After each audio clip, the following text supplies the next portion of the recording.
पनवेल, नवी मुंबई, रायगड परिसरातील बातम्या पाहण्यासाठी आमच्या मी साक्षीदार या यूट्यूब चॅनलला सबस्क्राईब करा.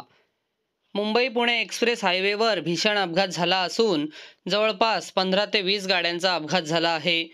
उतारावर ब्रेक फेल झालेल्या एका कंटेनरने या सर्व गाड्यांना उडवले, अशी प्राथमिक माहिती मिळाली आहे.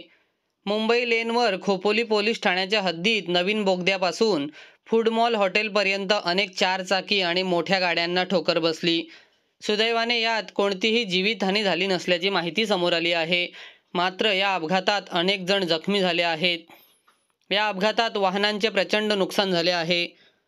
मुंबई-पुणे एक्सप्रेस हायवेवर आज भीषण अपघात झाला. जवळपास 15 ते 20 गाड्यांचा अपघात झाला असून यात अनेक जण जखमी झाले आहेत.